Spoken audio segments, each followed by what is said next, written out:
Dak Prescott is on a slippery slope. The Price is Right thing, straight down for his contract value. Straight down. He's performed terribly the last 3 weeks. And Jason Garrett, who has 3 seasons of being 500, on his way to his 4th. They're in the bottom 3 of the league when it comes to time of possession, field position, and turnovers for the last 3 games. Pretty important stuff. All that stuff falls right at the head coach. The offensive strategy and offensive scheme, everybody who's like a super diehard film nut like Orlovsky says, it feels like Jason Garrett's getting his hands in the offense a little bit more with Kellen Moore. It feels like Kellen Moore maybe is going to Jason Garrett for a little bit more help, but Jason Garrett's doing it. We don't know the ins and outs of that, but we do know that Dallas Cowboys team looked uninspired. They looked like they all had mono. That's what it looked like. The Dallas Cowboys looked like they had mono yesterday. Jason Garrett went out to give high five, slap hands after an offensive series. His team just walked right by him. Could you imagine that optically? Imagine if you guys all did something and I walked out onto the field on camera, and you all just walked right by me and didn't even touch my hand. That would be, for people that read things a lot deeper in like sociology or like psychology or something like that, that said more than anything else to me. Oh, yeah. The fact that they just left their guy hanging on national television, everybody's like, oh, it's just a high five, who cares? It's like, no, that's more than just a high five. That's seeing that a man is holding his hand out, thinking about it, nah, to hell with this guy. We are sick of this guy. We are done with this guy. We are tired of being overhyped by everybody because we're going to be on national television, having early success, and then stinking, which is what the Dallas Cowboys have done. They lost to an 0-4 Jets team, very different. This is a very different Jets team because they finally got a quarterback that's supposed to be in the NFL. Right. I mean, their last quarterback was a starter, got cut, cleared waivers, and is not on a team at all. That does not happen. You don't go from a starting quarterback in the NFL to just completely gone in a week. That's what happened for the Jets. So we got to understand that they had a McDonald's drive-thru worker playing quarterback for the New York Jets. Now they have Sam Darnold, a guy who's, by all accounts, very good. And my first time really getting to watch him dazzle, I'll say, was yesterday. He is damn good. But that Cowboys team stinks. They are so bad. Oh, injuries this, injuries that. Yeah, but that's what a head coach has to do. You have to deal with injuries in the NFL. You have to be able to adapt and adjust. And if you want to be a team that's up there in the caliber of way we're talking about the Cowboys, you got to be able to win a damn game, and they just can't do it. They just can't do it. They might never win again. They might never win a game again. And none of us would be surprised. None of us would be surprised if the Cowboys never win again. And Jerry Jones, who is always talking because he's an incredible marketer, the offense coordinator is always going to be the hottest seat in football. I love this team. I love these players.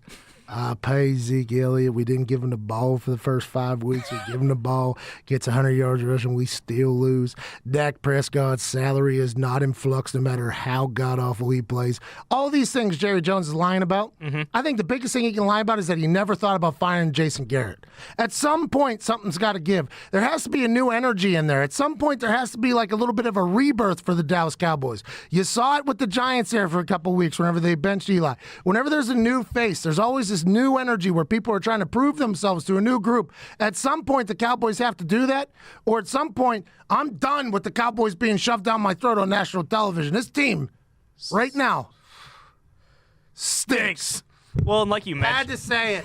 Had to say it. Well, and it's true. I mean, they beat arguably like 3 of the worst teams in football, and everyone was, saying they're a Super Bowl contender, they're a front runner, Dak's going to win MVP. Then they play some stiff competition, and they've looked god awful. And to your point about Jason Garrett, giving high fives when guys come off the field, even on other teams, if guys are pissed off, if they get flagged, whatever the case may be, they're still doing that. They're not just sunning their coach right in front of everyone. You can't just look them right in the eye and be like, you know what? Nah, not even going to reach my hand out at you, bub. I'm about enough of your crap. That's basically what you're saying right there. While you're jogging by, now granted, they can say, well, I didn't even see it. I didn't even do this. Yeah, everybody can lie, I guess.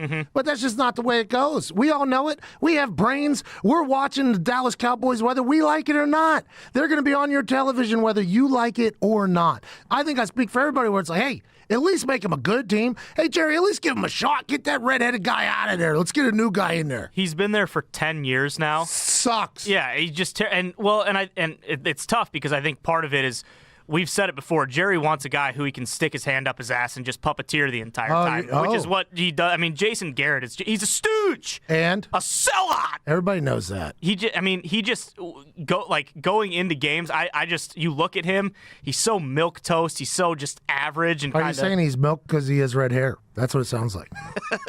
But it's just like he is though. You never expect him to outcoach someone else ever. It's just like you kind of you expect the players to go in and perform, but you never expect him to outsmart someone or outcoach someone to win a game. Now, granted, if the kicker makes a 40-yard field goal, we're playing an entirely different game. He can bury a 62-yarder. He misses a 40-yarder. Last week, he missed a 33-yarder or a 32-yarder to potentially extend a comeback drive.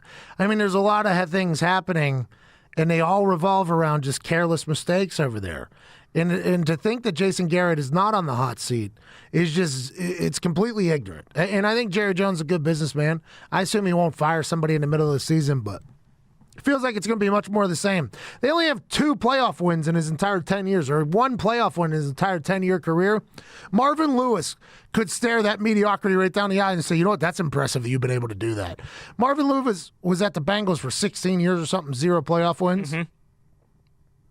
What Jason Garrett has been able to do with the Dallas Cowboys is almost as impressive as that, because it's a national spotlight role. Exactly. It's a national spotlight job. And to suck and be average for this long and still have a job, it's almost, as my good friend Zito would say, it's almost admirable. It's almost admirable. Very admirable. Very admirable. It's almost admirable the way he's been able to do this, because each year they stink.